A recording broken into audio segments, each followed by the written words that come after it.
رباه عفوك إني للنور مدت يداي نزعت.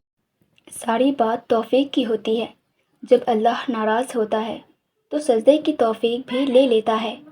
انسان سے فرض نمازیں بھی ادا نہیں ہو پاتے، اور جب عطا کرنے پر آتا ہے تو آدھی راتوں کو جگا کر اپنے حضور تہجد کے لیے کھڑا کر دیتا ہے.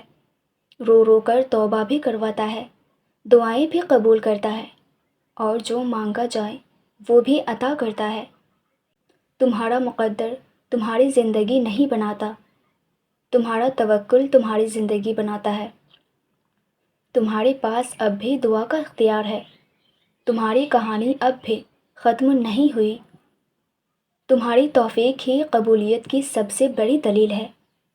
اگر تہجد میں کوئی خاص بات نہ ہوتی، کیوں اللہ تہجد پڑھنے والوں کے لیے پہلے آسمان پر آتا، صرف یہ پوچھنے کے لیے کہ تمہیں کیا چاہیے؟ اللہ ان کی دعائیں تو 7ویں آسمان پر بھی سن سکتا تھا. اللہ تعالیٰ تہجد پڑھنے والوں کو بہت خاص رکھتا ہے.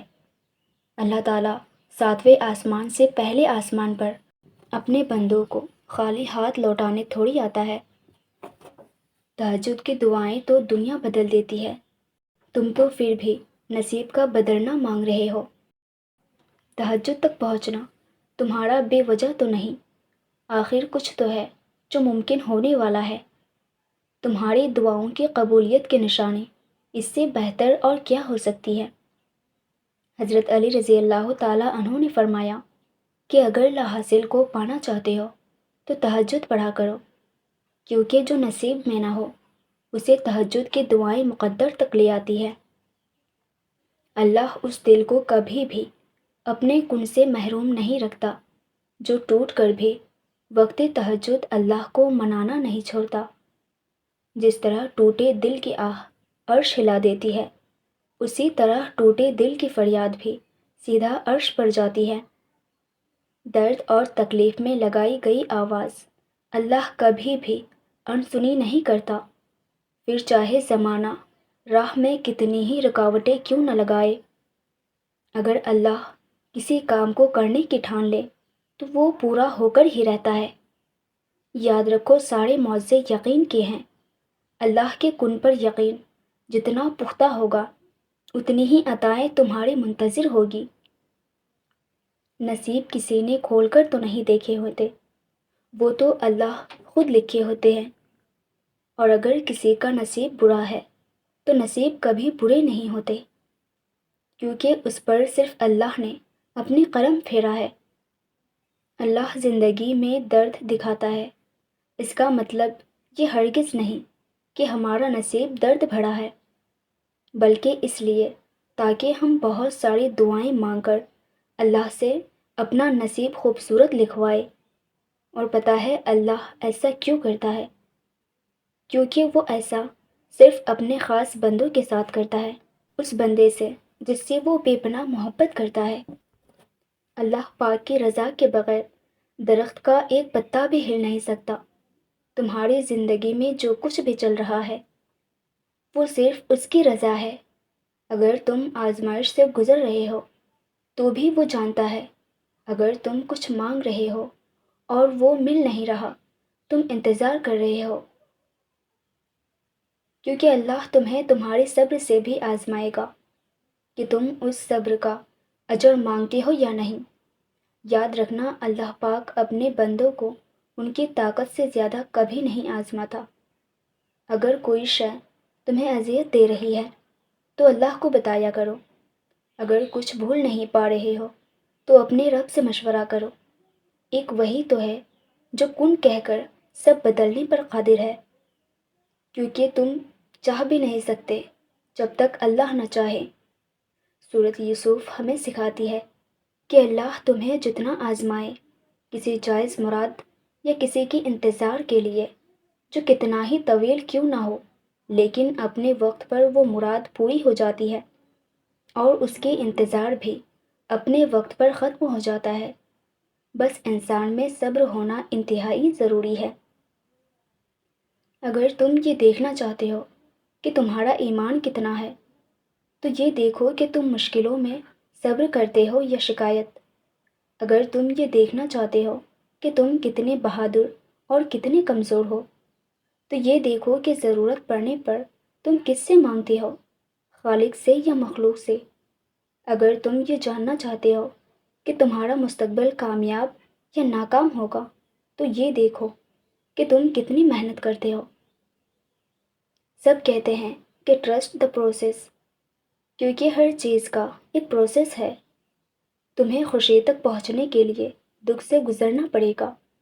ہر چیز اپنے وقت پر ہوتی ہے، صبر بھی وقت پر آتا ہے، خوشی بھی وقت پر ملتی ہے۔ اس لیے صبر کرو، کیونکہ وقت سے پہلے تو پھول بھی نہیں کھلتے۔ وہ مقام جہاں نبیوں کی رسائی تھی، تمہیں کیا لگتا ہے کہ وہ وہاں تک کیسے پہنچے ہوں گے؟ صبر سے۔ لوگ دکھ دیں تو یوسف علیہ السلام کو یاد کر لینا، جنہیں ان کے اپنوں نے ہی کتنا دکھ دیا۔ کسی مصیبت میں پڑ جاؤ تو یونس کو یاد کر لینا، کیسے وہ مچھلی کے پیٹ میں پھنس گئے تھے۔ اور کبھی اکیلے پڑ جاؤ تو یاد کرنا کہ اللہ نے ساتھ دینے کا وعدہ کیا ہے۔ کسی نے اللہ سے کہا کہ میں بہت تنہا ہوں، جواب آیا کہ پھر باتیں کس سے کر رہے ہو؟ اور بے شک اللہ کبھی بھی اپنے بندوں کو تنہا نہیں چھوڑتا۔ آگ گلزار کر دی گئی جب اللہ نے حضرت ابراہیم علیہ السلام کا بھروسہ دیکھا۔ جبرائیل علیہ السلام نے ان سے مدد کے لیے پوچھا تو انہوں نے کہا، جو اللہ چاہے میں اسی میں راضی ہوں، اور اللہ بہترین کارساز ہے۔ اور اس نے اللہ پر یقین کیا، اور اللہ نے بھی ان کا یقین ٹوٹنے نہیں دی۔ معجزہ اس وقت کا نام ہے جس کی بنیاد کامل یقین ہے۔ حضرت ابراہیم علیہ السلام کا خدا اور ہمارا خدا ایک ہی ہے۔ وہ ہمارے لیے بھی معجزہ کر سکتا ہے، بس اللہ پر سب کچھ چھوڑ دو، معجزہ خود بخود ہو جائے گا۔ اللہ تمہاری دعاؤں کو پہلے ہی قبولیت کا حصہ بنا دیتا ہے، پھر تمہیں آزمائش میں ڈالتا ہے، اس لیے کہ تم اللہ پر یقین رکھو۔ وہ کوئی چیز چھین لیتا ہے تو اس کے بدلے بہترین دیتا ہے۔ جو چیز تم سے لے لی گئی وہ اسے بھی بہترین بنا کر تمہیں دے سکتا ہے۔ اللہ کے دسترس میں کچھ بھی ایسا نہیں جو ممکن نہ ہو۔ وہ تہجد تک لے کر ہی اس وجہ سے آتا ہے کہ اپنی من پسند عبادت سے تمہاری چاہت تمہیں دے سکے۔ جب تم یقین کامل رکھتے ہو، پھر وہ دینے کے لیے اسباب پیدا فرمانے لگتا ہے۔ بس تم امید نہ چھوڑنا، چاہے تکلیف حد سے بڑھ کیوں نہ جائے، تمہارے صبر کا پیمانہ کتنا ہی لبریز کیوں نہ ہو جائے۔ بس اتنا یاد رکھنا کہ اللہ کی مدد عنقریب تم تک پہنچے گی۔ رب سے جڑنے کے لیے پل پل کی آزمائش ہے، پل پل کی رکاوٹیں ہیں۔ اگر اس دنیا میں جینا اتنا آسان ہوتا تو پھر اللہ اسے آزمائشوں کی جگہ کیوں کہتا؟ زندگی تو نام ہی آزمائشوں اور مشکلات کا ہے۔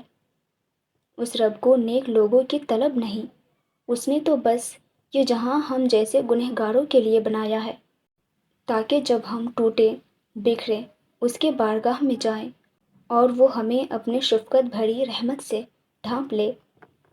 ویورس، ویڈیو اچھی لگی ہو تو مجھے لائک اینڈ کمنٹ کر کے ضرور بتائیے گا، اور اسی طرح کی اسلامک موٹیویشن کے لیے ہمارے چینل کو بھی ضرور سبسکرائب کیجیے گا۔ جزاک اللہ۔ رباه عفوك إني للنور مدت يداي، نزعت أسرار قلبي